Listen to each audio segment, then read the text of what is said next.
Welcome to The Explainer. Today we're going to dig into something pretty wild. How one of America's biggest military wins actually became the poison that pushed it straight into its deadliest conflict ever, the Civil War. Okay, so think about this for a second. It's one of those huge ironies you see in history, right? A war that literally doubles the size of your country also lights the fuse that almost blows it up just a decade later.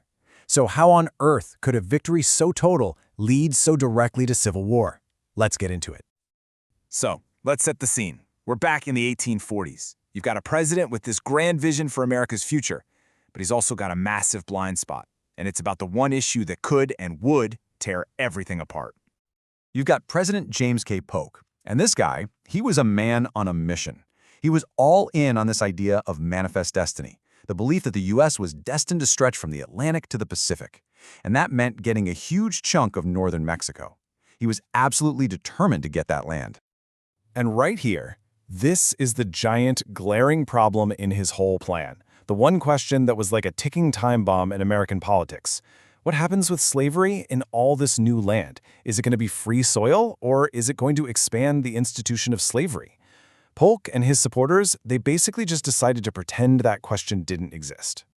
So Polk's first play was, let's try to be diplomatic. He tried to just buy the territory. But when Mexico said no deal, he completely switched gears. If he couldn't buy it, he was going to provoke a situation where he could take it. Okay, so let's break down exactly what he did step by step, because this was not an accident. First, the offer to buy the land gets rejected. So what does Polk do? He orders the U.S. Army into this disputed border zone. Now, let's be really clear. This was a calculated move. It was designed to make a fight practically inevitable. And boom, the second that fight happens, Polk has exactly what he needs. He goes to Congress with this incredibly powerful patriotic message claiming Mexico invaded our territory and shed American blood on American soil. Now, was it the whole truth? Not even close. But hey, it worked. Congress declared war. But you know who saw right through it? A young officer on the ground at the time, a guy you might have heard of, Ulysses S. Grant. He knew exactly what was going on. He said flat out that they were sent there to start a fight, but it had to look like Mexico started it. So the war itself? From a military standpoint, it was a huge success for the U.S. Victory after victory. But back home in Washington, oh boy, the prize they were winning was already starting to feel, well, poisonous. And, some people saw it coming. The philosopher Ralph Waldo Emerson, he basically predicted the whole thing with this chillingly accurate quote. He knew that winning the war would be easy, but the land itself, the prize, carried the venom of the slavery debate. And that poison Emerson talked about, it spread like wildfire. This wasn't a fight between Democrats and Whigs anymore. No, this split the country right down the middle, North versus South. To many Northerners, this whole war was just a wicked plot to create more slave states. But to Southerners, it was their destiny, a noble cause. They were living in two totally different realities.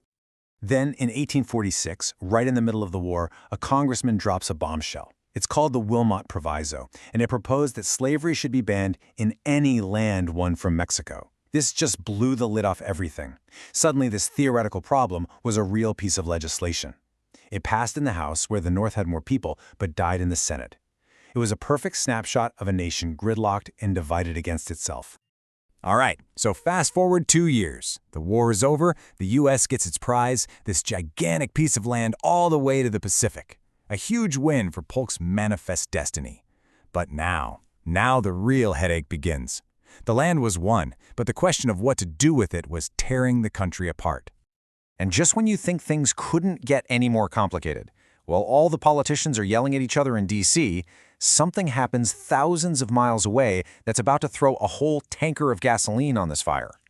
Gold. January 1848. They find gold in California, and the rush is on. We're talking about 80,000 49ers flooding into the territory by the end of the next year. It was absolute chaos, and it changed everything, practically overnight. Just look at these numbers. It's insane. California goes from this sleepy, sparsely populated place to a society bursting at the seams in the blink of an eye. This wasn't a slow buildup. It was a human flood. And all those people meant California could skip the whole being a territory phase and just apply to become a state. And here's the kicker. They wrote a constitution that banned slavery. This just completely upended the chessboard, threatening the very delicate balance of power between the North and South. So that crisis Polk and his buddies tried so hard to ignore, yeah, it's not a future problem anymore. It's right here, right now, banging on Congress's door. The talk of the South actually seceding, it wasn't just talk anymore. It felt real. The whole country was on a knife's edge. And in Congress, the whole debate just shatters. You've got basically 4 different camps, and none of them are willing to budge. On one end, you have Southerners saying slavery has to be allowed everywhere. On the other, you have abolitionists saying it should be allowed nowhere. And in the middle, you have these other ideas like splitting the territory in half or just letting the settlers figure it out for themselves. It was a total mess.